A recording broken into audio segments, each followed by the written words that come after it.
Good evening, everyone. Thank you so much for being here tonight to hear from the two candidates, Stephen Sherrill and Lori Brooke, running in June to fill the remainder of Catherine Stephanie's term.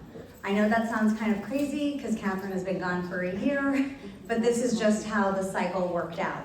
So Stephen Sherrill was appointed by London Breed to the seat, and this is the first opportunity that there has been to vote on this particular seat.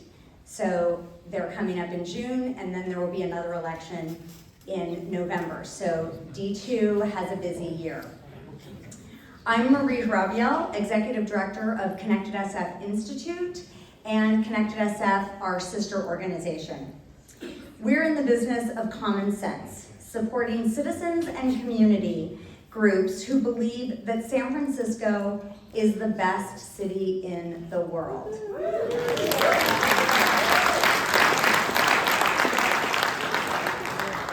I was born here and I love it. I came back, it's the best. But sometimes needs a little help, so we're here for that. We're proud to sponsor tonight's debate alongside D2 Unite, a grassroots group working to inform voters and push for practical solutions right here in District 2. We believe an informed voter is a powerful voter, and that good decisions don't happen at the last minute or in mailers' fine print. They happen when candidates and voters engage early and openly. And boy, are the voters in this room engaged and enthusiastic. You sent in over 250 questions.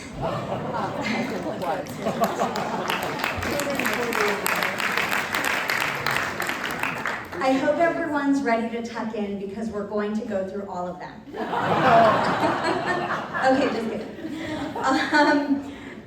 All the questions tonight, however, are from the people who RSVP'd for this event. And we had, I believe at the end, like 325 RSVPs. We knew there would be attrition, so we were okay with that. Please, I hope the venue was okay with that.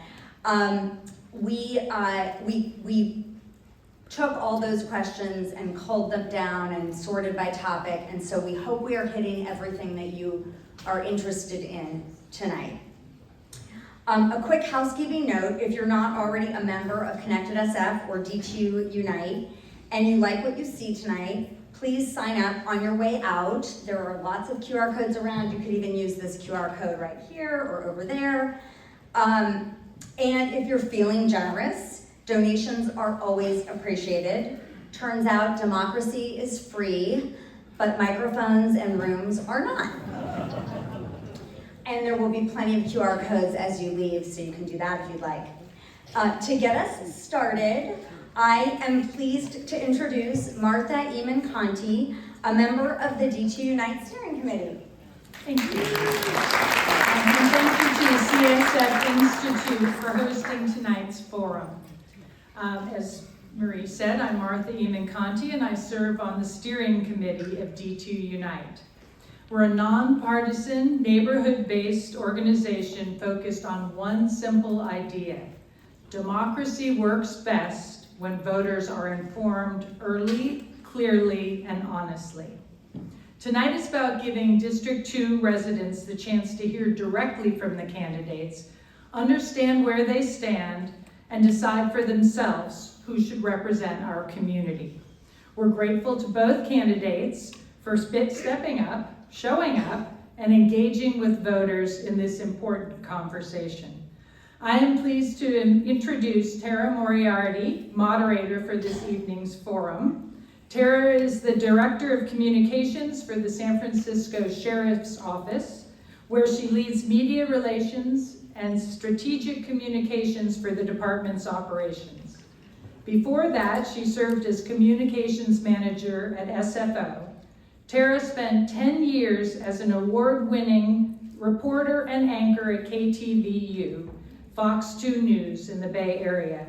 During her tenure at KTVU, she reported live breaking news and served as the San Francisco bureau chief, covering a wide range of major stories, including fires, homicides, investigative pieces, and local politics at City Hall. Tara? Welcome, Tara.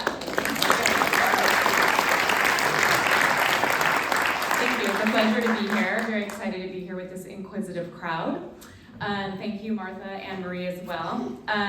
This is not a gotcha question forum. The questions were provided to the candidates in advance so that they can accurately convey their positions to you in the short amount of time that we have. I mean, I don't think it's short. We're going to like 9 o'clock, so hopefully we can stay on point. Tonight's questions, again, were compiled from those of you who submitted them when you registered to attend. You can follow up with the candidates after this event for additional information, and the goal of tonight is simply to start the conversation, give you something to think about as we head into June, and you will be receiving your ballot in May, so be on the lookout for that. We're going to be rotating answers from the candidates so that each one gets a chance to answer first. In terms of format, each candidate will have 2 minutes to answer each question in the first round, with an opportunity to provide a 30-second rebuttal if needed. Then we'll have a second round with 30-second answers, then some yes/no answer questions in a lightning round. So that will be exciting.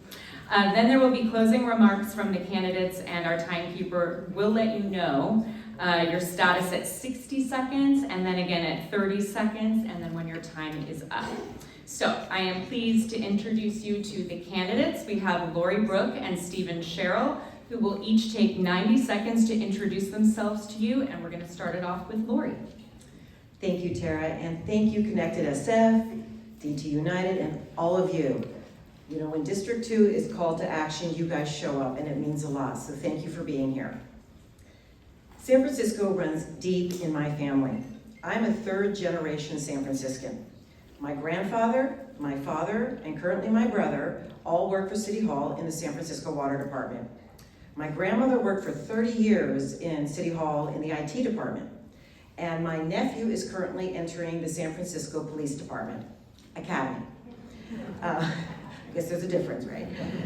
My family has helped build and serve this city for generations. My husband John and I raised both of our daughters, Audrey and Catherine, here in District 2, and like so many families, we want the city to remain livable, not just for us, but for our next generation. This isn't abstract for me. This is my home. I love this city, and I will fight for it. And tonight, I'm actually standing on the same stage where I watched my daughters when they went to this school, so this is an interesting twist. For 19 years, I've been the president of the Cow Hollow Association, where I have worked hands-on in the district on quality of life issues. Over the last 7 years, I have united over 60 different neighborhood associations citywide to co-found Neighborhoods United SF and Rescue SF. And with that, we were bringing the community's voices, ideas, and concerns to City Hall and to demand accountability on the homeless crisis and on housing affordability. I am running for supervisor to keep our city moving forward and to ensure that you have a voice in that future. I will fight for real affordability for housing. I will work to keep our streets clean and safe, and I will demand a well-run government that faces accountability. This district is my home, not a political stepping stone. I am independent, I'm experienced, and I have deep roots in this community. I'm Lori Brooke, and I want to be, and I will be, your next District 2 Supervisor.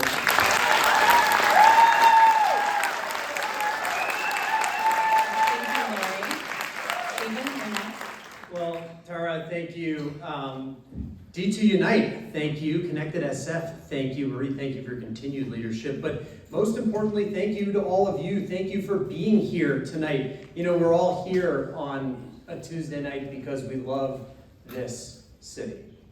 And I'm excited to be here with you. I'm Stephen Sherrill, and it has been the honor of a lifetime to be your District 2 Supervisor for the past year. I live in Presidio Heights with my wife Sarah, and I gotta tell you, raising our young kids, they're 5 and 3, in this district is just a joy beyond belief. Whether we're teaching them to swim at the JCC, whether we're teaching them to ride their bike in the Roosevelt Middle School yard, this is just a magical place to be able to live. And over the past year as your District 2 Supervisor, I think we've all seen what happens when we have alignment on the Board of Supervisors. A pragmatic, moderate, thoughtful Board of Supervisors with a pragmatic, moderate mayor. We've seen what happens with public safety. Crime is at 30-year lows. We've seen what happens with our neighborhood businesses. Chestnut back above pre-pandemic sales levels. We've seen that reset on public safety, 3 new police commissioners, foot patrols on Chestnut, ambassadors in the marina in Cow Hollow. We've seen what happens when we treat our neighborhood businesses right, when we extend first year free, when we eliminate ridiculous permitting on Van Ness that's keeping storefronts open. We've seen what happens when we come together. And for me, that's what San Francisco is about. It's about coming together, it's about family. You know, I'm incredibly lucky. I married into a 5-generation San Francisco family, and I think like many of you, we've got 50 cousins running around. It gets a little crazy, but that's what makes San Francisco fun. And for me, for the work ahead, I want to set a big goal. I want to set a big goal about families. I think in 10 years, we need to make San Francisco the #1 choice for families in America. Now that's aggressive, but I think it's worth it. It's about public safety, safe and clean streets. That's about a thriving job market, and it's about affordability. Now, affordability is 4 things. It's housing, it's transportation, it's great public schools, and it's accessible childcare. And that's going to take work. But I think together, we can do this work.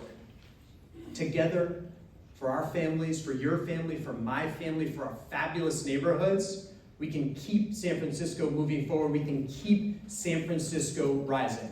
So tonight, it is an absolute pleasure to be here with all of you. And Tara, I think with that, let's get this party started, huh? Okay, I'm gonna kick it off. This is a very short question. This is my second question. First, Stephen, how long have you lived in San Francisco? Almost 11 years now. Okay, great, Lori. I was born here, and over the course of my life, I've lived here for 49 years. Go 49ers! Kind of appropriate. Okay, Lori, how long have you lived in D2? I have lived in District 2 since Willie Brown appointed Gavin Newsom to be the District 2 Supervisor. Okay, I can't really do 31 that. years. Okay, thank you. Stephen? Nearly 11 years, my whole time here in San Francisco. Great. This is a 60-second question. What is the job of a supervisor? Stephen? Yeah, this job is about you. It's about being your voice to City Hall. That's why I structured my office around constituent services. It is the focal point of the work we do every day. It's why I've knocked on nearly 3,000 doors. It's why we continuously meet with every neighborhood association, host open community meetings on public safety, on resiliency. We hosted bi-weekly meetings open to the community to make sure that the neighbors had a voice in the opening of the Marina Inn, the Salvation Army facility on Lombard Street last year. It's about you first, about constituents first, about residents first. But it's also about being a strong advocate for district needs in City Hall and citywide issues.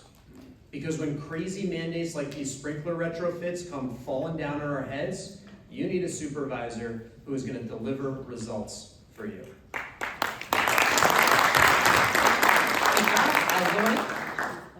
At its core, the job of the supervisor is to serve and represent you. Through listening, through advocating, and through problem solving for the district. There are citywide responsibilities that include setting policies, legislating, overseeing city departments, and making sure that taxpayer money is spent responsibly. Being a supervisor means showing up, especially when things go wrong, whether it's a public safety issue, it's an infrastructure failure, or it's the simple common quality of life issues that we care about. Constituents need timely information and they need action. A top priority of a supervisor is to be transparent. You need to know what your supervisor is doing on your behalf. And I think with that, it means holding regular public meetings. It's being out in the district, moving around, being seen, being available. And of course, it means maintaining and growing our thriving, wonderful community. As your supervisor, I will always remember who I work for. I work for you.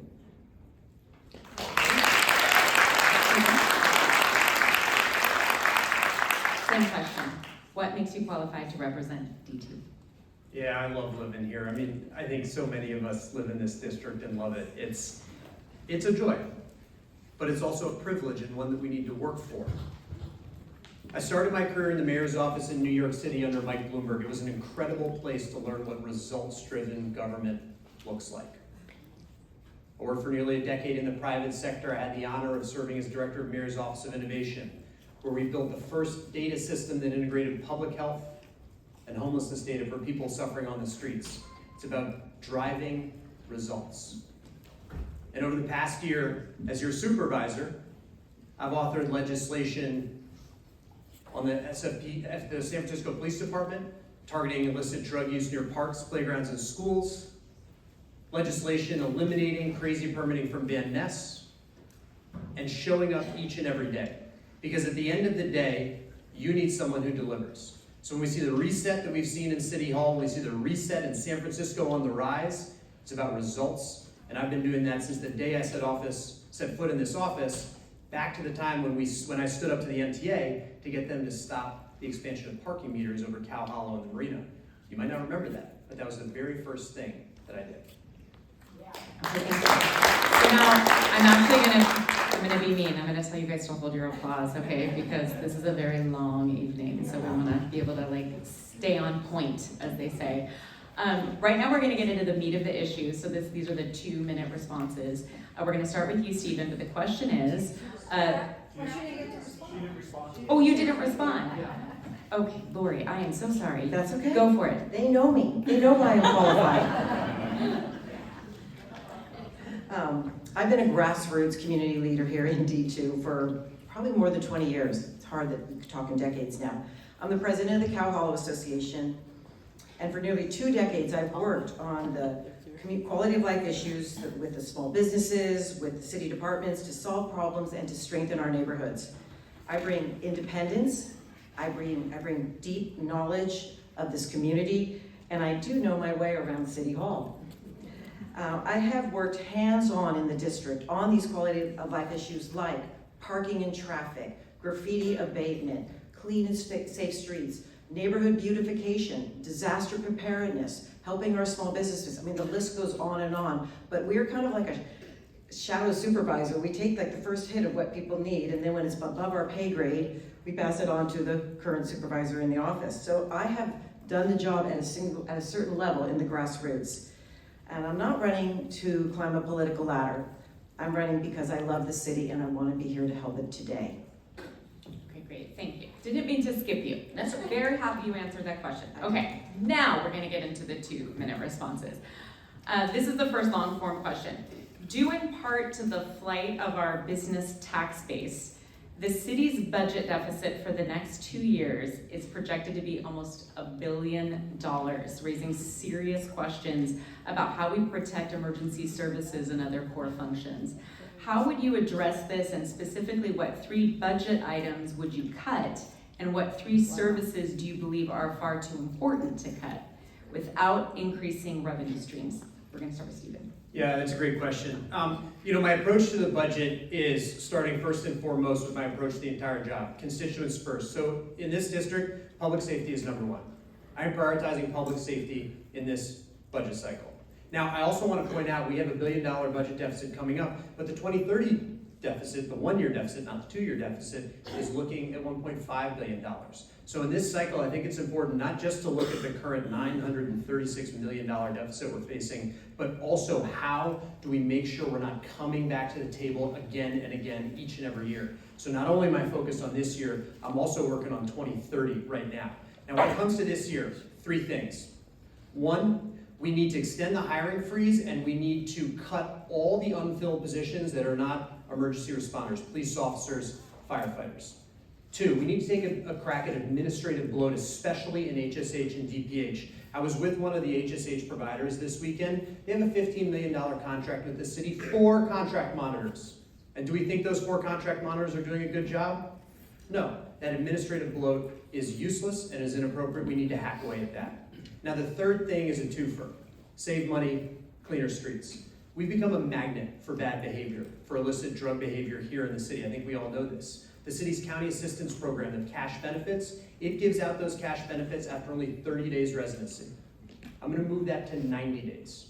We need to start now to turn that magnet around for bad behavior. We need to save money, and we need to keep our streets clean.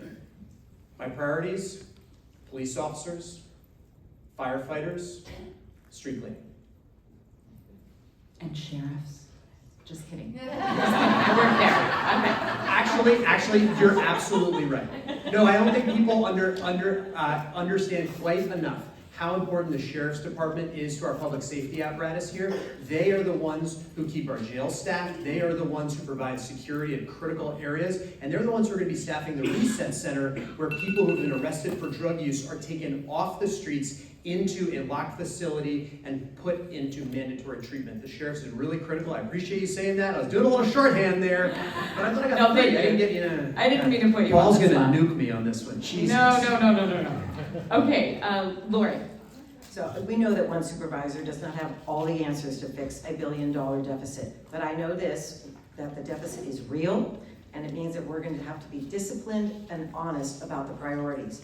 Our economy took a huge post-pandemic hit, and the business community has not fully come back, and we have hard choices to make. My values going into the budget process are straightforward. First, there are things we simply cannot cut. Public safety and emergency services have to be protected, including the staffing of the police, 911, and the firefighters. When people don't feel safe, nothing works. Also, core infrastructure and maintenance also needs to be a priority. Fixing streets and sewers and critical... There you go. Hold your applause, please. Just that one. The sewers and all these types of infrastructures, because if you fix them before they fail, it's a lot more expensive afterwards. At the same time, we have to be honest about what to cut. Programs that can't show results shouldn't keep getting funded on autopilot. That would include, we need to reduce administrative load, as Stephen had mentioned, reduce the overlapping departments before cutting the frontline services, and we need to scale back on the discretionary spending for consultants and studies and pilot programs that do not turn into real action. The guiding principle is simple. Protect the basics, demand accountability for every dollar, and stop funding systems that do not work. Okay, great, thank you. Okay, the next question is, well, I guess, do we want to do a rebuttal? Are you guys good with moving to the next question? Okay, all right. So the next question is, the city faces a multitude of scandals involving its departments and contracted nonprofit organizations with minimal to no oversight. How will you clean up City Hall and the nonprofits? Lori, you're first. I was just going to suggest, at hearings, if you want to clap, you go. Snap your fingers. You do jazz hands. It's not as satisfying. Give her extra time, Deck, though. Yeah, Okay, start the clock now. Yeah. Most people aren't asking for perfection from City Hall. They just want things to be run honestly and competently. San Francisco has now hired its first ever Inspector General to investigate waste, fraud, abuse, and corruption in city government. That's a good start. But accountability shouldn't stop there. When city funds a nonprofit to provide services, residents should know and be able to understand what they are paying for and whether it's actually happening. If a group is contracted to do street outreach or neighborhood services, there should be a clear description of the work, a simple progress report, and an easy way for the public to see if the goals are being met. When something isn't working, the city should step in early, fix it, or change course, instead of letting problems drag on year after year. The same standard should be applied to the departments. Missing deadlines or other warning signs shouldn't be hidden or passed by. They should trigger a follow-up and course correction. I've spent years working with neighbors who care enough to ask questions, file records requests, and stay engaged because they want their city to work better. I would bring that same practical approach to City Hall as your supervisor. Cleaning things up isn't about pointing fingers or playing politics. It's about setting clear expectations, checking in regularly, and making sure the city does what it says it was going to do. Okay, Stephen? Yeah, Tara, thank you. Transparency is absolutely the cornerstone of accountability. I am also very excited about the new Inspector General who's starting. There's a great article in the Examiner, great article, but having this Inspector General, I can't wait to support her. She's gonna be excellent. The second thing I wanna talk about, when I was leading the Mayor's Office of Innovation, when we were focused on analytics around homelessness, one of the biggest challenges we faced was accessing contracts. What are the people serving those struggling on the streets supposed to do? We need a citywide database open to the public that lists every single contract for every single provider, for every single service at every single department. Not only do people in government on the Board of Supervisors need to access this, but you should too. If I have access to something, you should have access to it too. And then the third thing that I want to touch on, this is a small one, but every single contract that comes to the Board of Supervisors needs to have a cost per client served attached.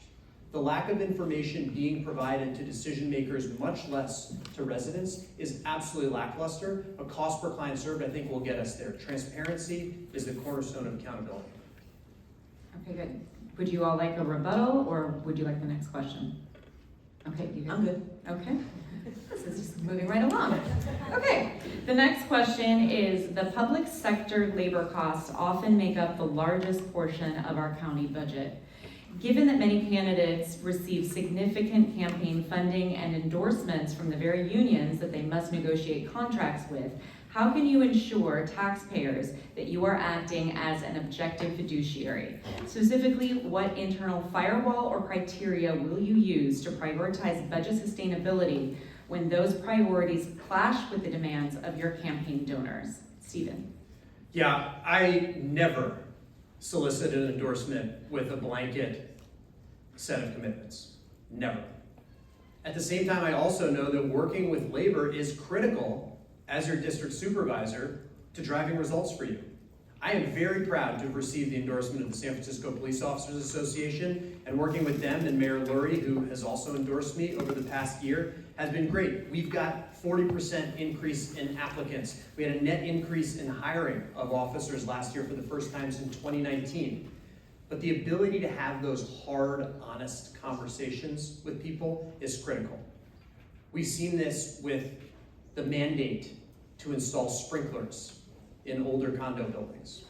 This one-size-fits-all mandate is inappropriate. I've stood up to the fire department, to the mayor, to labor, to my colleagues, to drive results for residents. We're starting with pushing that mandate off for 5 years. We're creating a clear exemption process, and the work is going to continue. We have just started on this, but those hard conversations happen each and every day, and that honesty is what you need from a supervisor to keep driving results for you. Okay, next.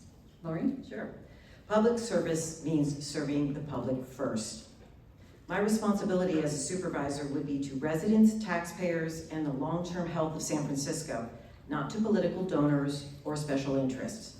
San Francisco has a long, proud labor history.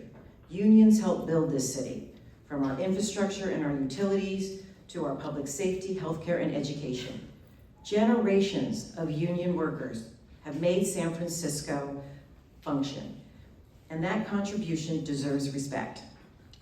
At the same time, I believe there's an important distinction between working people and the growing impact of political influence groups. Large outside spending, especially from groups aligned with narrow interests, can distort local elections and drown out neighborhood voices. Labor contracts must also be sustainable and fair to taxpayers. When commitments outpace revenues, the result is service cuts, deferred maintenance, and instability that hurts everyone. I believe in transparency, clear disclosure of conflicts, and independence from political pressure. My approach would be professional and realistic, honoring our workers, while protecting the city's ability to fund core services and make decisions in the public's interest. Thank you. The next question is a really long one, so bear with me. It's longer than probably your response. It's about the SFMTA. The SFMTA was created 25 years ago to consolidate uni operations with street design, parking, traffic enforcement, and transportation planning. Today, SFMTA operates Muni, redesigns streets and bikeways, reallocates road space, removes traffic lanes and parking, and at times closes streets. Muni is a 112-year-old public transit institution predating SFMTA by decades. Many argue that Muni's core mission, reliable transit, has been hampered by SFMTA's other activities. Others raise concerns that SFMTA disproportionately prioritizes certain modes of travel while residents who rely on cars, paratransit, deliveries, or small businesses access feel increasingly marginalized. 3 transportation funding measures are expected to be on the 2026 ballots, making governance, accountability, and public trust especially critical. There are also growing calls to decouple the lexicon and governance of Muni from SFMTA, with critics describing SFMTA as a 25-year experiment that has failed to deliver balanced outcomes for mobility, safety, and economic vitality. With that background, we now have 2 questions. Are you ready? Okay. Do you believe San Francisco should codify through changes to Transportation Plan 2050 or other policy that SFMTA must give appropriate proportional weight to all forms of transportation, including transit riders, pedestrians, cyclists, drivers, deliveries, paratransit users, seniors, and people with disabilities, in order to ensure true transportation choice citywide? And if so, what specific language or accountability mechanisms would you support? And there's a second question, but I'm not even gonna ask it, because let's just go with number 1. Lori, let's tackle that one. Yes. Yeah, should we just Just hang up. Great, we got it. All right, we're good. All right, let's go. Thank you to the person who submitted this question. Okay, well, the good thing is we got the questions ahead of time, so we know the answers. Or so we think. So transportation has to work for everyone. In a city like San Francisco, no single mode can be treated as the only priority. I've learned from my time with the Cow Hollow Association, too often, SFMTA would show up with a fully baked plan and ask the community for input. After the fact, I see a lot of heads shaking. We've been there. Parking changes, traffic routes, road use, electric scooters, commuter buses, meter expansions, which were rarely asked for by the residents. In most cases, community feedback was collected, but rarely applied. Over time, transportation decisions became less about neighborhood actual function and more about transit ideology. That shift made policy political instead of practical, and residents and small businesses paid the price.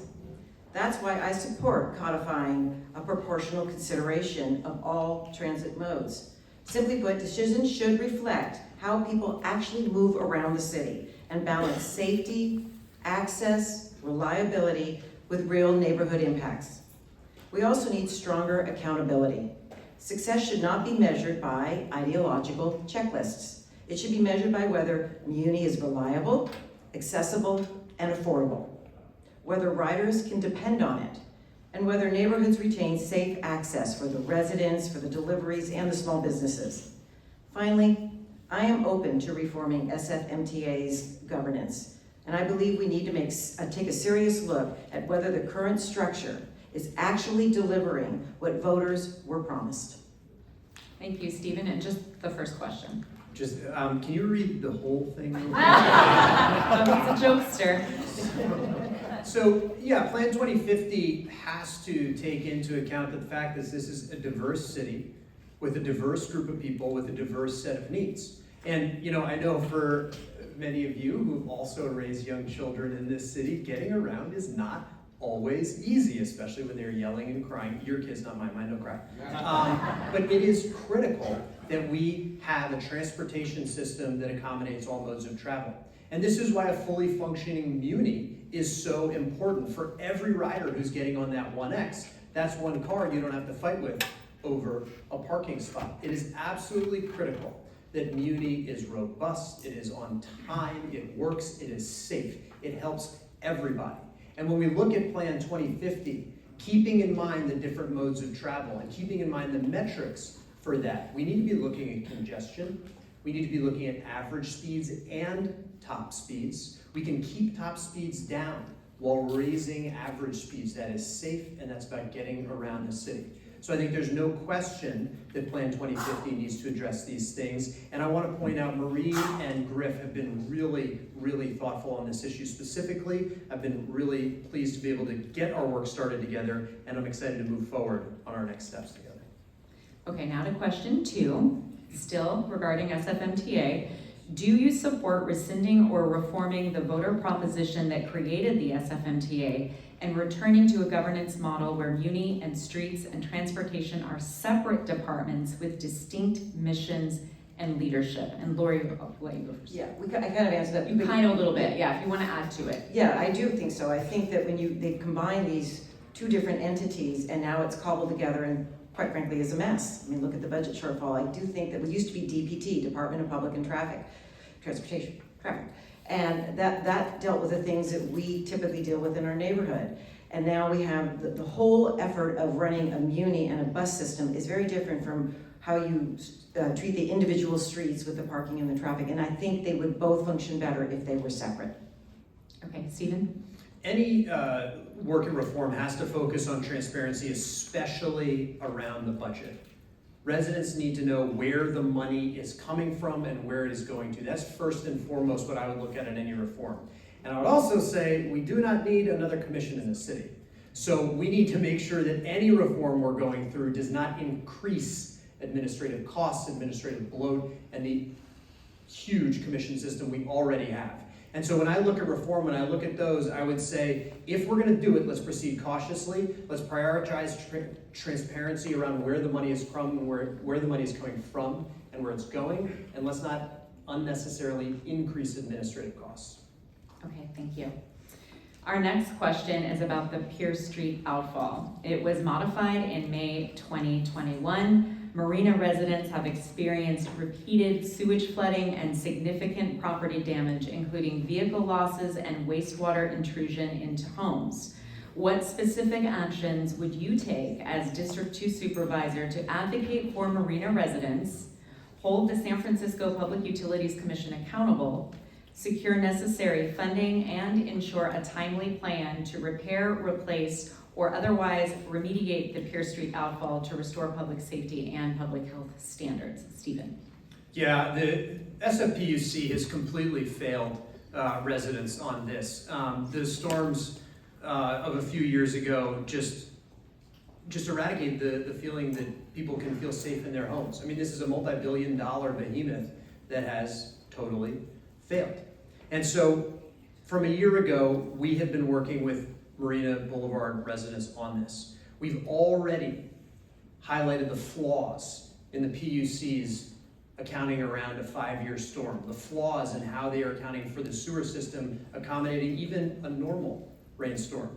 That's step one. And moving forward, as we look at the 10-year capital plan coming up, advocating for the money to be put aside for real infrastructure upgrades and not just short-term patches like the closing of this outfall that was incredibly unthoughtful, but actual long-term solutions that solve the needs of the city and residents is absolutely critical. But at the same time, I know that no matter how quickly the money gets put in the budget, the work will not begin tomorrow. And so for me, I have knocked on every single door on Marina Boulevard, trying to inform residents about the flood grants that are available. And by the way, if you live on Marina Boulevard, if you don't know about these flood grants, please reach out. We'd love to get you set up. These are stopgap measures. They are not solutions, but they are there. And so for me as a district supervisor, making sure that everybody knows what we can do right now is incredibly important, even as we work towards that SFPUC capital budget to make sure the real infrastructure work is done. Okay, Lori? The community's ask here is straightforward. Residents want the Pierce Street outfall reopened, and they want to be compensated for the damages that were caused by the city's negligence. I spent time working alongside the community, and while I don't yet sit inside City Hall, I have been engaged from the residents' perspective. And I've seen firsthand how decisions made behind closed doors impact people. What I do especially well, and I've done for years through Rescue SF and through Neighborhoods United SF, is I educate and I mobilize residents. I know how to organize communities to apply sustained public pressure. That type of public pressure is what is needed here. It is often the only force that compels City Hall to listen and change course. I appreciate the work being done inside the system that I am not currently in a position to do, but that could change. At the same time, I am working closely with residents who have filed records requests and have worked with whistleblowers within City Hall, within the departments, that is. What they have discovered is very troubling. City departments should be working for the residents, not against them. In this instance, DPW did explicitly advise not to close the Pierce Street outfall, and yet it happened anyway. That is unacceptable. I will not be a rubber stamp for city officials. And particularly, I will not stand by when things are done that impact the community against their will. You become a supervisor because you care deeply about your community, not for politics or for titles. I'm doing this work because for decades, San Francisco is the place I want to be and I want to stay, and it matters to me.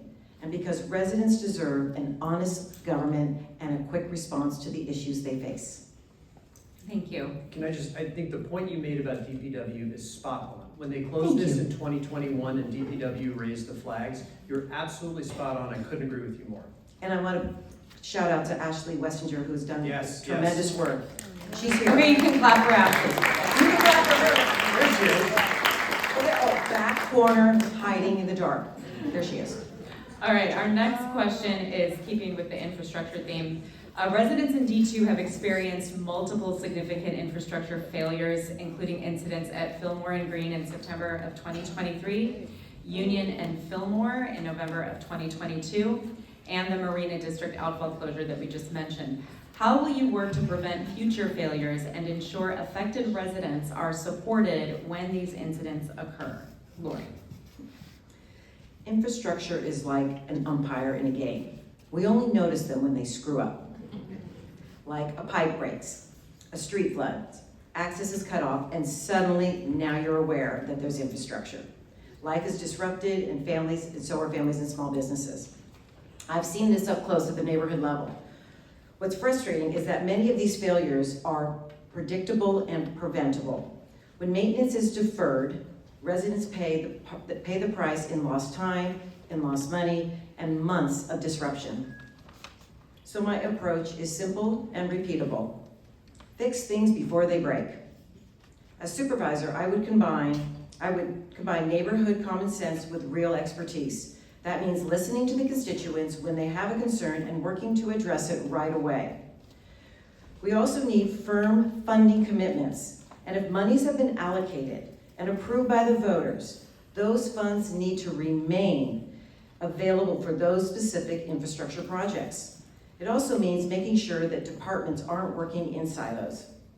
And when something does go wrong, residents shouldn't feel like they have to chase around City Hall to get answers. There should be a clear response plan, one point of contact, regular public updates, and immediate support for affected residents and businesses. People deserve timely information and real help, not months of uncertainty. Infrastructure may grab headlines until it fails, but it is foundational to the safety, quality of life, and the trust that you have in your government. If we stop governing by crisis and start fixing things before they break, we can reduce disruptions, protect neighborhoods, and restore confidence that the city is doing its basic job. Thank you. Stephen? This is exactly why these upcoming budget negotiations are so important. When we look at the $1 billion budget deficit coming up, that doesn't cover the PUC's work on infrastructure upgrades. The PUC has a totally separate budget, paid for by your water rates. And so we need to be aware that not only does this city in its general fund have a $1 billion budget deficit coming up, but the PUC's budget is also coming up. We need to hold the PUC accountable for administrative load just like we do at HSH, because for every dollar that we spend on an unnecessary administrator at the PUC, there are two choices. Either one, your water bills go up, or two, that's less money for infrastructure. We have to be focused on this budget deficit, absolutely. We can't be laying off cops or firefighters. But we also have to look at the MTA's budget, the PUC's budget, and the PUC is a massive hidden cost to residents without the services that you get that you should be getting in return. Okay, thank you. The next question, what is the top issue or problem facing District 2 right now, and what will you do about it? Stephen. Yeah, it's the fentanyl crisis, no question. This is this district and the entire city, quite frankly. The fentanyl crisis and the related impacts on our streets, on crime, on bad behavior, on dangerous behavior for our families is the #1 issue for me in this district. And it is that way because I have talked to so many of you about this. I've talked to the 2 mothers whose kids ingested fentanyl on Moscone Playground a few years ago. Now, thank God, they overdosed, but they were saved by the firefighters. Fentanyl is the absolute biggest issue we have right now. We need to keep arresting drug dealers, and we need to do more arresting of public drug users. Law enforcement must be a tool to get people into recovery. And talking about recovery, we need to start to keep investing in abstinence-based recovery. And I can't encourage you enough, please reach out to your state representatives to support Matt Haney coming back around to allow state money for abstinence-based housing. We need a mix of services. We don't have enough abstinence-based housing. That's why I fought so hard to support the Salvation Army facility on Lombard. And then the final thing, I'll go back to that budget proposal I've talked about making sure that we are not a magnet for bad behavior here and changing the residency requirements for cash assistance payments from 30 days to 90 days. Thank you, Stephen. Well, since you covered the fentanyl, I'll cover a different topic. The top #1 priority in District 2 is quality of life. And that does start with public safety. Public safety is key to a livable district, and it begins with presence. Right now, our police departments, as you know, are facing a staffing shortage, leaving residents worried about what will happen if there is crime. We need to ensure that we are prioritizing the funding and constantly looking towards fulfilling our staffing levels.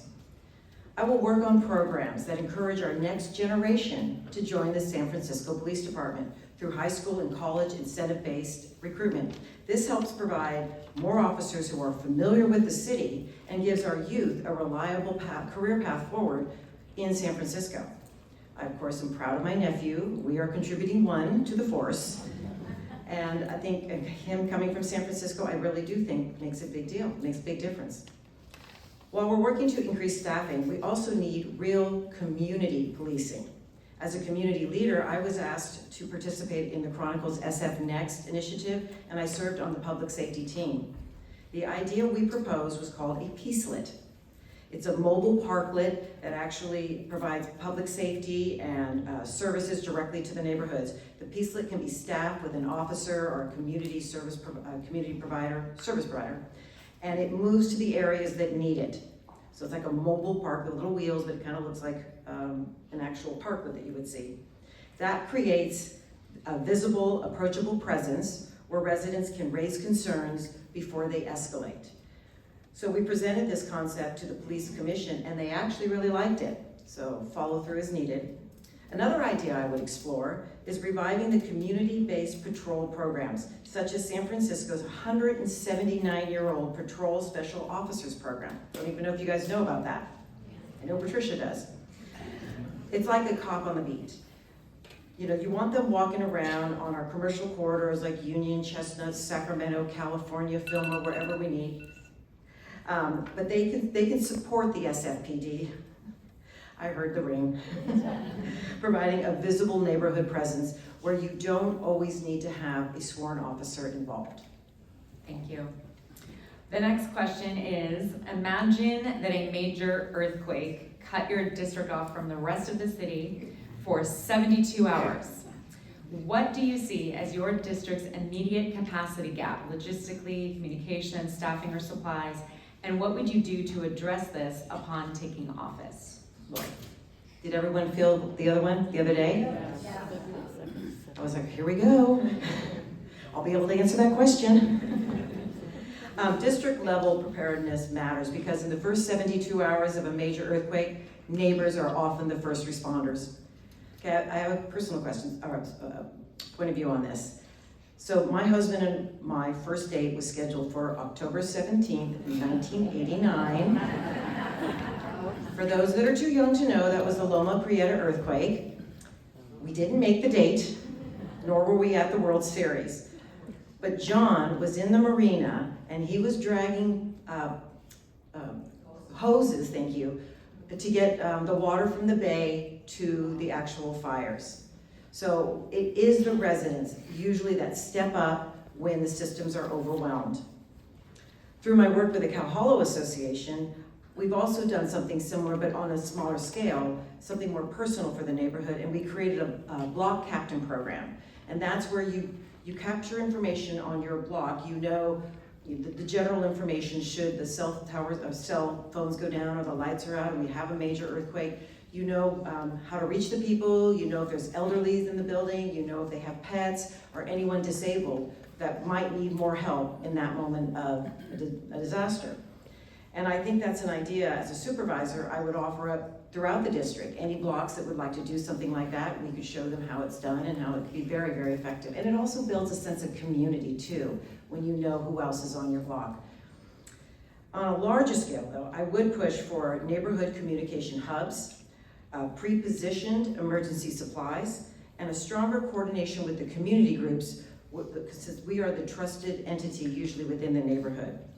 So preparedness should not happen after disaster strikes. We should be thinking about it now. Stephen. Yeah, when I worked in the mayor's office in New York City, I was on the team responding to Hurricane Sandy in 2012, and I think you said it very well. Preparedness is the thing that helps. And so, when we look at this district with over 70,000 residents, 70% renters, a huge number of which have not lived here for a long time, I look at someone who's in the midst of his NERC certification, and I know that not everybody has that. And so I was at Station 16 this weekend talking to a few firefighters, and I posed this question to them.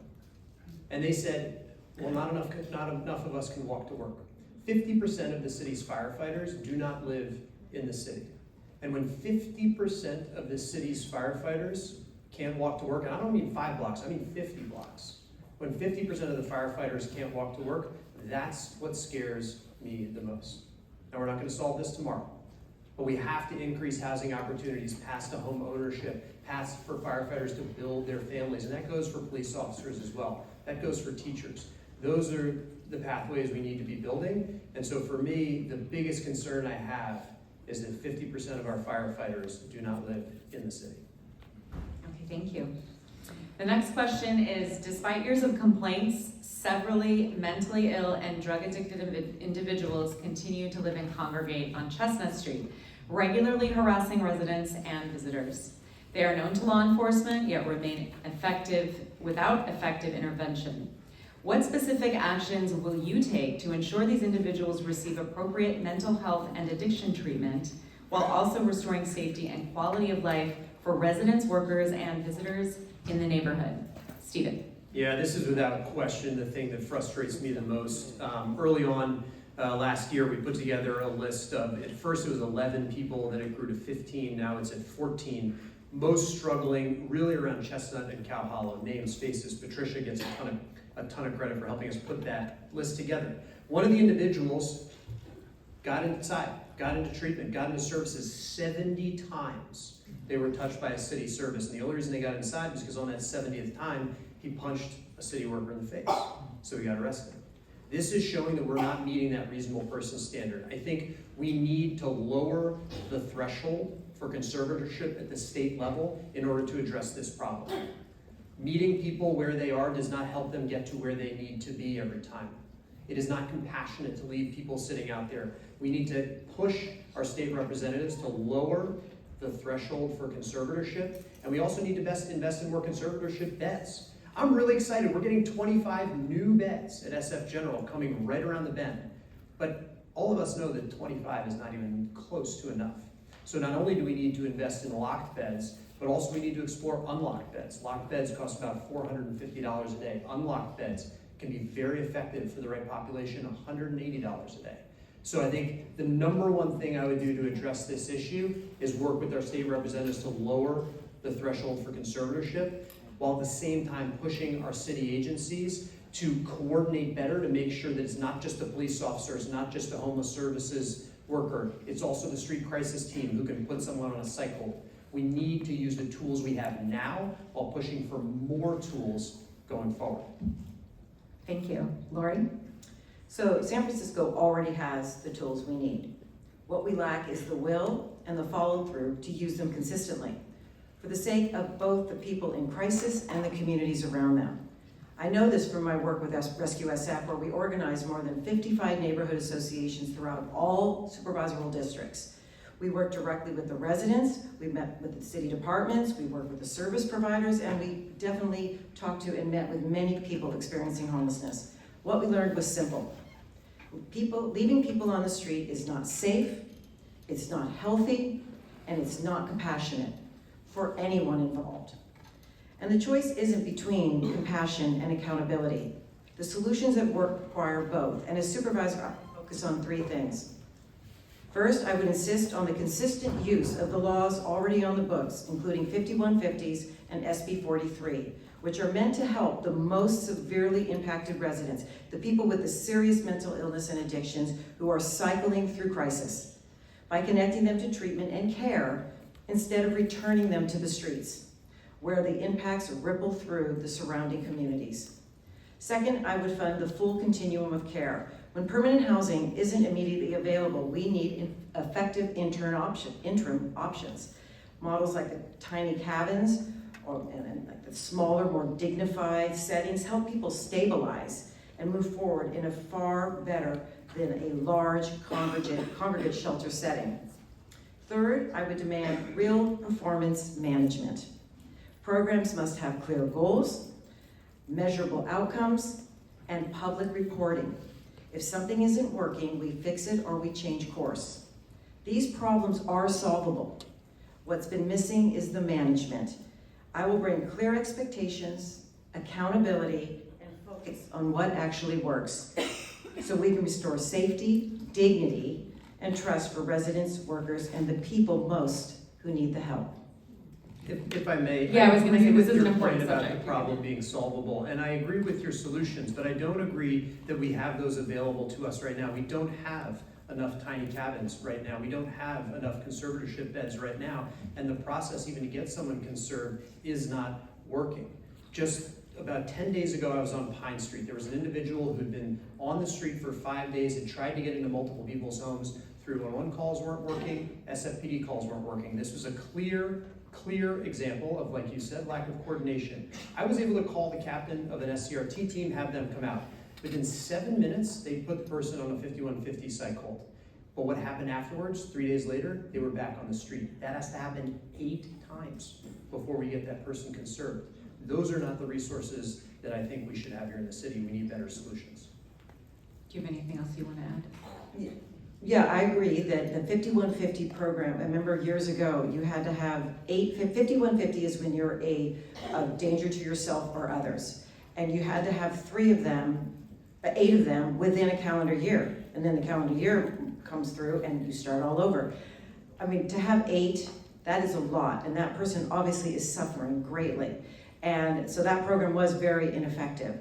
And in some ways, the conservatorship allows the family also, of course, to get re-engaged with their loved one that they haven't been able to contact. So there's a lot of value in it, but sometimes there's stigma around it. And it's getting it out into the public to make them aware that there is value when done well and done with safeguards and where the conservatorship is not abused. So I think that's what's very important to consider. Okay, thank you both. We're going to move on to the next question. Did you or do you support the family zoning plan, and do you propose or support any amendments? Can it be modified? Are there options to minimize negative impacts to light, air, character of the neighborhoods in D2? Lori, you're first. Oh, gave me the whopper. This is one I'm good at. So I do support building more housing, but I did not support the family zoning plan. Over the past 2 years, through my work with Neighborhoods United SF, I pushed for sensible amendments that would have delivered real affordability while protecting our neighborhoods. I also worked to make sure residents understood how state and local housing laws now make it nearly impossible for you to know the height and density of what can be built around you. The local zoning plan was sold as a way to help families. In reality, it does the opposite. Broad upzoning drives up land values, it fuels speculation, it causes demolitions and displacements without guaranteeing any affordability. The pressure behind this plan came from state housing laws that set unrealistic mandates and were enforced with threats such as the builder's remedy and the loss of state funding. My opponent repeatedly pointed to these threats, sorry, I'm gonna have to let you have it now, to support this upzoning plan, claiming their hands were tied. But the real issue wasn't the builder's remedy, which would not have permanently and carelessly upzoned our district. The real problem is the state density bonus laws, authored by Senator Scott Wiener and pushed by SF-YIMBY, who both endorsed my opponent. These laws make unpopular projects like the Marina Safeway possible.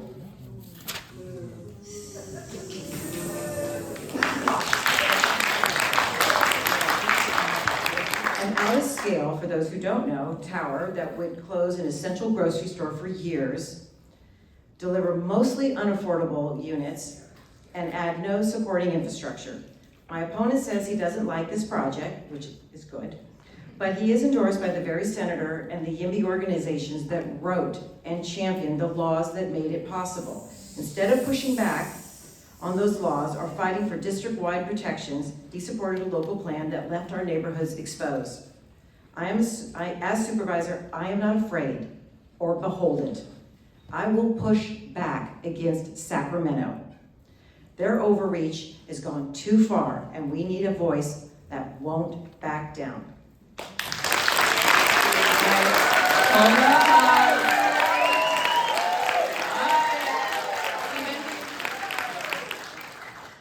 My approach to the family zoning plan was the exact same approach that I took each and every day. It started with engaging with residents. And so I want to thank so many of you in the audience and here on the stage for the work we were able to do together. My team went parcel by parcel, and we got more changes to the draft maps in this district than in the entire rest of the city combined.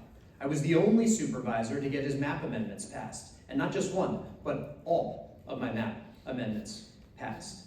I am extremely proud that we put together a thoughtful plan that prevented a state takeover of local zoning laws. That would be a disaster. That would be the way that you get Marina Safeway crazy 25-story projects dotting our entire coastline. Now, is this plan perfect? No. No, it's not. I think we're unnecessarily and inappropriately limiting economic opportunity in some of the southern parts of the city, like 3rd Street. I think we can do more to reverse the fact that we have the fewest number of children per capita in America. We're the fastest aging city in America. We're already the 3rd oldest, and we're closing in on number 1. That is not a recipe for success. And I know that zoning does not build housing, and zoning does not drive affordability in and of itself. The work ahead is about lowering construction costs. The work ahead is about increasing funding for affordable housing. When we've got it at $1 million per unit to build 1 unit of housing, we are failing. And so the work ahead is about lowering construction costs, retaining local control, and yes, I agree, by the way, the state density bonus laws allow for some craziness, which I constantly said we need to get away from that. But this is about lowering construction costs and increasing affordable housing. That's how we're going to drive affordability. So I've been deeply involved in this issue and on a statewide level also. This is happening in cities across our state, and nobody is happy with it because it has removed, when I say it's the state mandates that are coming down upon us, which then force us to develop these local plans. They have removed your voice. You now have, up until now, you knew what could be built in your neighborhood, whether it be like, let's say most of us, maybe in a 40-foot area. Now, forget it. You have no idea. We've talked to real estate agents who have buyers who are like, I'm not buying this house because I absolutely have no idea what's going to happen around me. And also think about the commercial corridors. Those bright, sunny, walkable commercial corridors can now have 6 to 8 stories on it. This was a wrong plan. It should never have been approved, and we should have fought hard and against the state from the very beginning.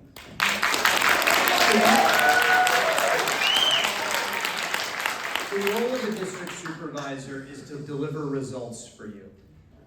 And when I hear that people are terrified of projects like the Marina Safeway, I hear we need to change the underlying zoning, which we did. Now, they got this project in earlier. I think state density bonus laws go too far. I also know that just saying no and risking a state takeover of local zoning can lead to devastating consequences to this city. And so while I absolutely urge our state representatives to reform some of these laws, I don't think it's appropriate to just light yourself on fire and risk absolute disaster and catastrophic consequences. Thank you. Wow, this is a real fiery topic here. This is like talking about the Great Highway on my side of town. It's our great highway. All right, we're still going to keep in the vein of what we were just talking about, but this is the speed round. This is like Wheel of Fortune speed round. We have 30 seconds for responses for each of these.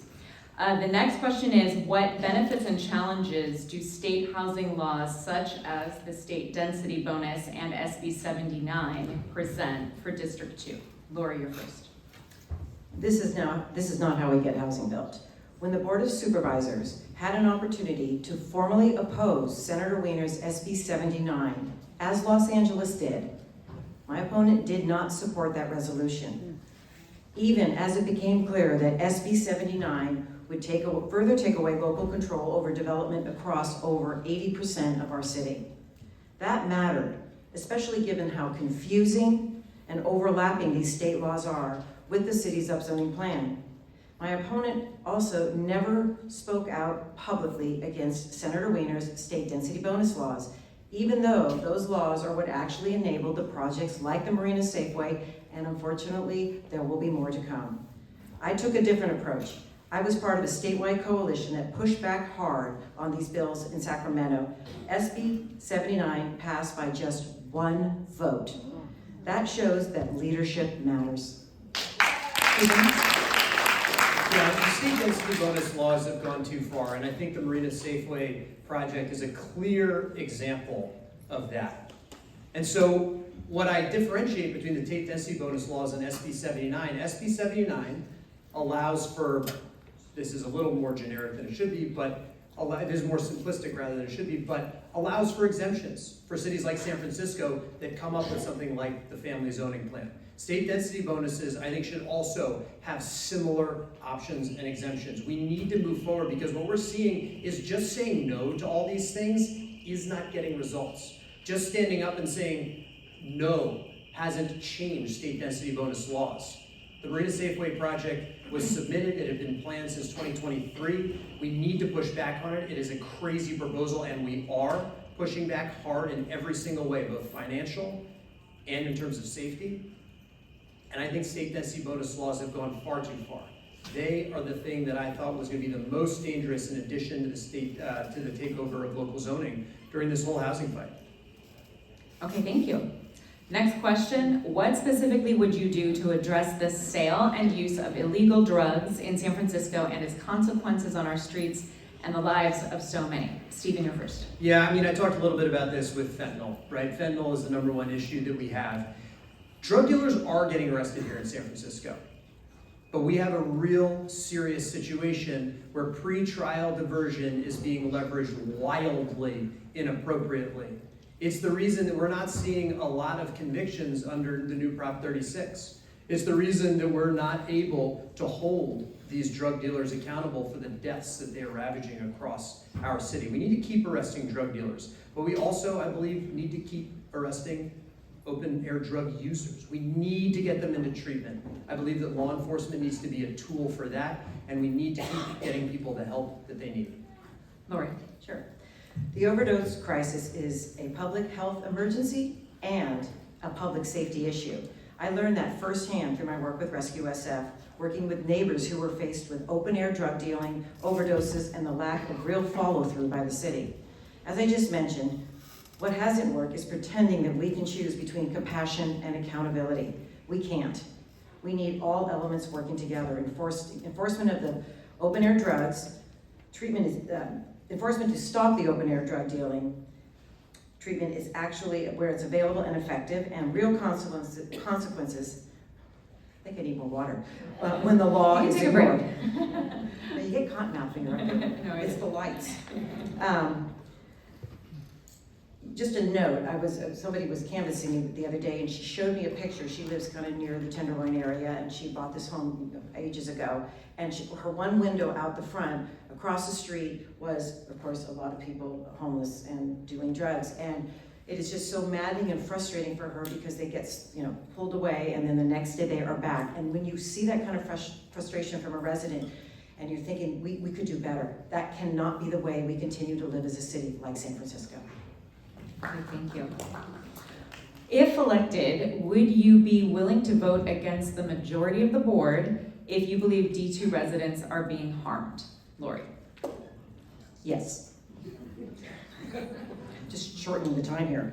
Now, my responsibility first is to District 2 residents, and I will vote against the majority if I believe they're being harmed. But at the same time, of course, I understand that there are moments that require the broader interest of the city.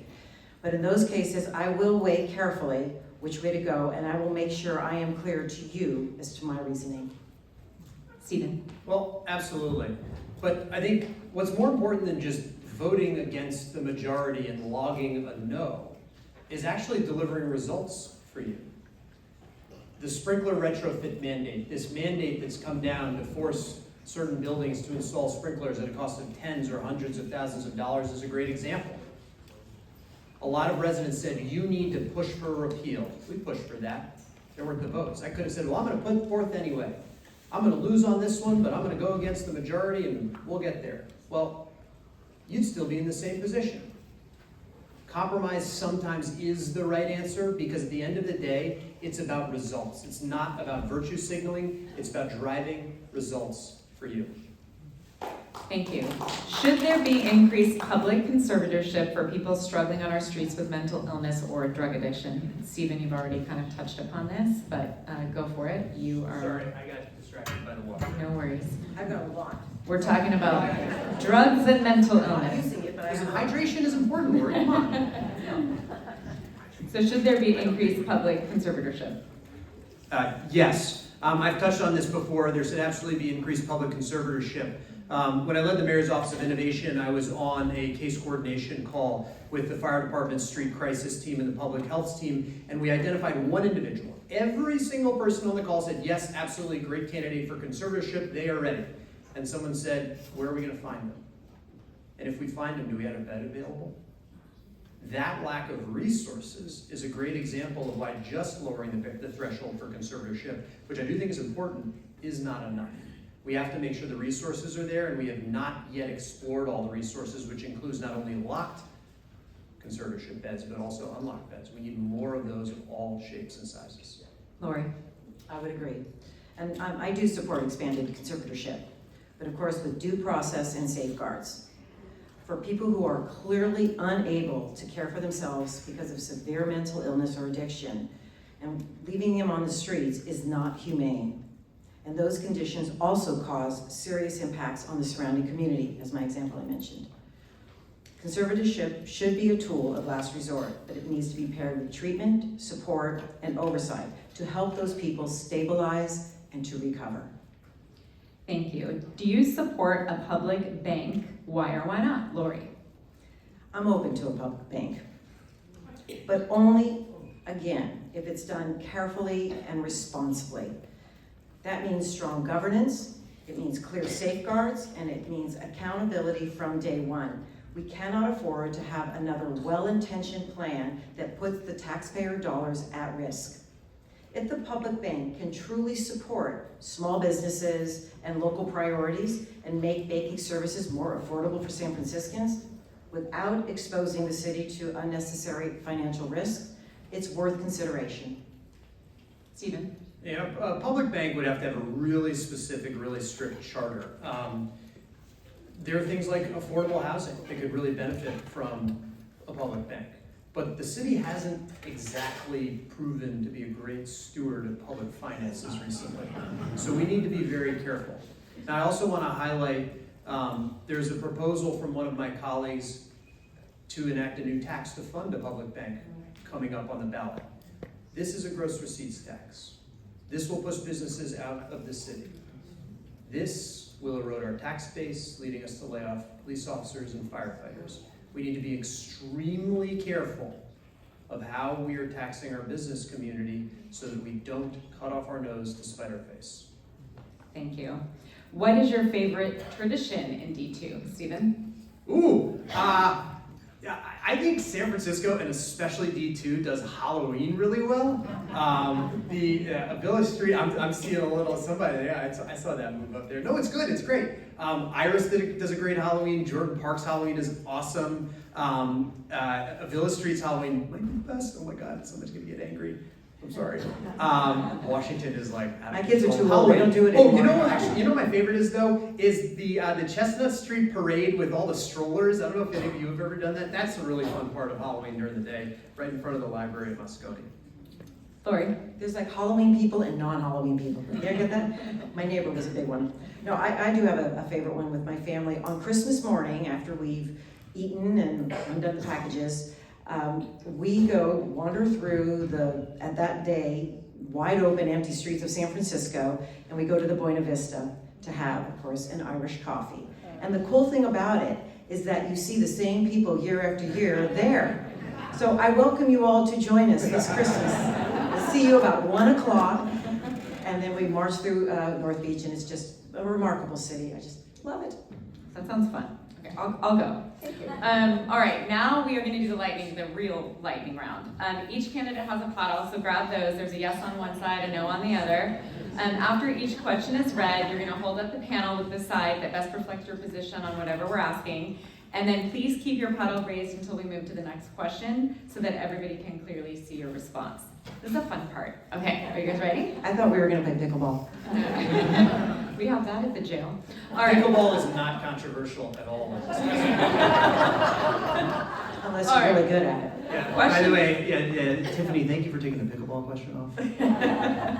Number 1, do you support eliminating ranked choice voting? Interesting.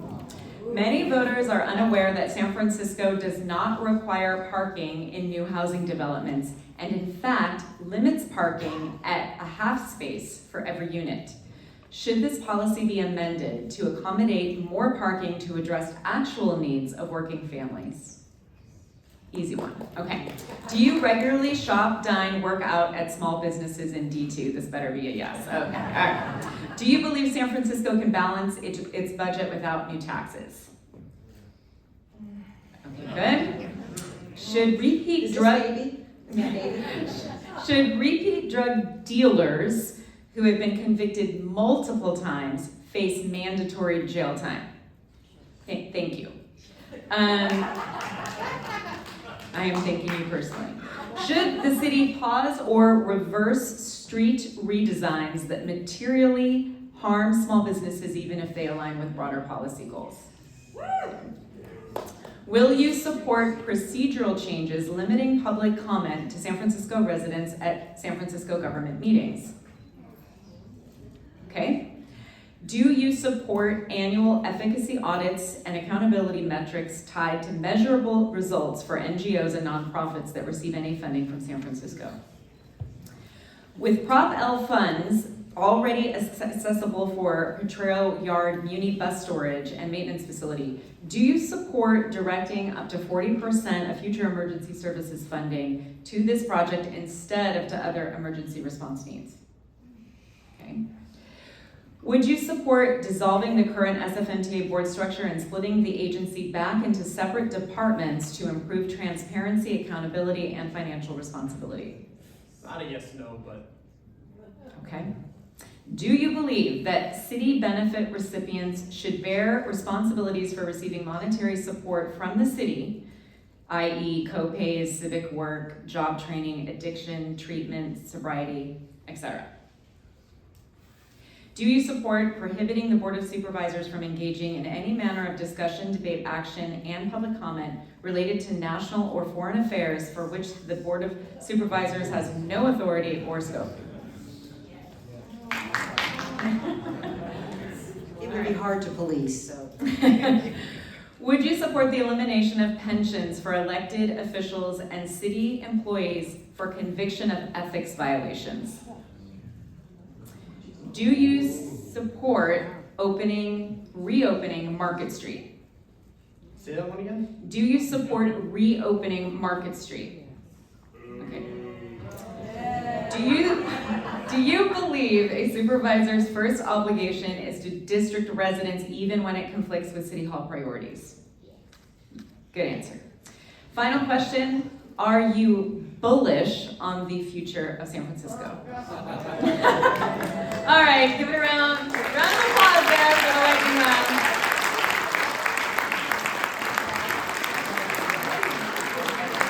That was really fun. Okay, so we have concluding remarks. So if either of you would like to say, right, concluding remarks, sorry, not just yet. Yeah, I see who wants a cocktail here. So if you would like to go first, Lori, just in closing. Sure.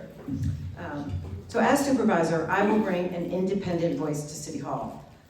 I will fight for targeted, affordable housing that creates the homes we need, but does not destroy the neighborhoods that we love.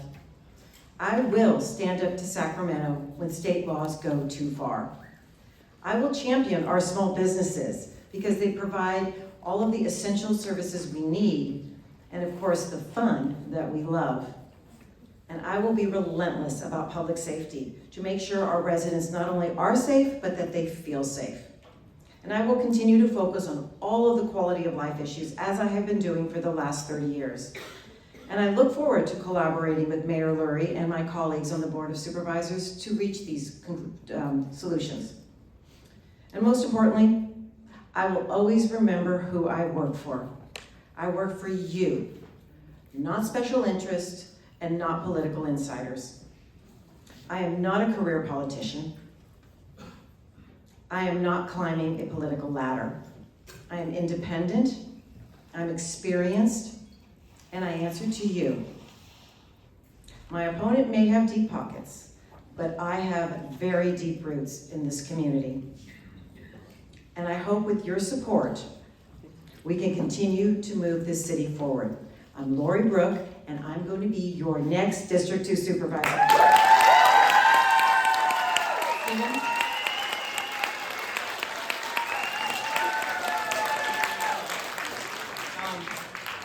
Thank you all for being here tonight. This is a treat for me to be able to stand up in my first candidate forum. I've never run for office before. And it's a treat to be here with you tonight because you are the reason that I do this work. When I wake up in the morning, I think about Velma Dean, a retired teacher living off her pension, who has this sprinkler mandate hanging over her head. She fears getting displaced from her apartment. I think about Mary who lives on Green Street, who was upset the other day because her daughter and her granddaughter have to move out of the city because they can't find an apartment. I think about Karina and Shawnee, who want to make sure that Moscone is safe to take their kids to play in the playground. You're the reason I do this work. You're the reason I get out of bed every day for it. I love this city. And we've seen what happens when alignment between thoughtful, pragmatic supervisors and a thoughtful, pragmatic mayor comes together. We're seeing progress. We're doing the work. San Francisco is on the rise, but we are not done yet. And so with you, I am very excited to keep working hard each and every day. And that doesn't just mean in June, that means tomorrow. Tomorrow, I will keep driving results for you. Thank you so much.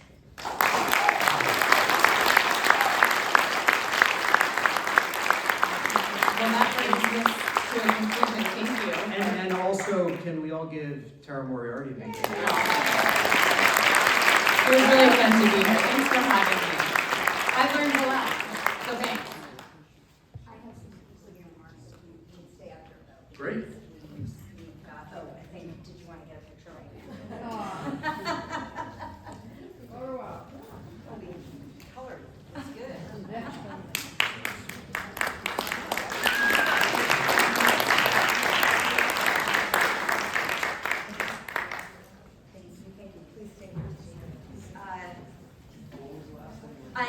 sorry, but Martha had to go, so I'm going to read her concluding remarks as well. Thank you all so much. We have had a great time tonight. A round of applause for Tara. Tara and Sarah. And I will have you know, we wrapped this up a half an hour earlier on schedule, so you're welcome for that 30 minutes. You did an amazing job, Tara. I am so impressed, and we've been trying to get Tara to moderate one of our debates for a couple of years now, and it's never worked out, and you're my go-to call every time now. Thanks to the candidates for answering some really tough questions. And lastly, a round of applause for having our event here. What an amazing space. We've covered a lot of information tonight, and hopefully you all feel like you learned something that helps you vote in the next few months. On behalf of ConnectedSF Institute and D2 Unite, thank you for attending this evening, and I hope you feel more prepared for the June election. For those interested in what's happening on our streets, please use the QR code signs. They were around, or you can just use this. Go to the website. There is a Zoom meeting on Wednesday, and it's about the street redesigns that are planned for District 2. So please join us. It's a presentation by SFCTA. It's a Zoom. It's easy. You can have your lunch while you're doing that. Also, please keep an eye out for coffee with the candidates. We will be setting up a coffee with each of the candidates. Local coffee shop, easy, but come on in. It'll give you the opportunity to have a more intimate and engaging conversation. I know tonight was engaging, but you didn't really get to participate directly. So we'll have that opportunity for you. In late April, we'll be hosting a ballot explainer for the June election, where we'll have the pro and cons of each ballot measure there. There's a lot to do this year. We've got a few, D2 Unite has a few mobilizations that are currently going. One on the sprinklers that just was developed in coordination with members who are impacted by that. So we will get that to you. We'll send you the links to that after this event. And I hope you participate and you get engaged as much as possible in your community. And thank you so much for joining us tonight. And big thanks to the candidates, because they did a ton of work to prepare for this.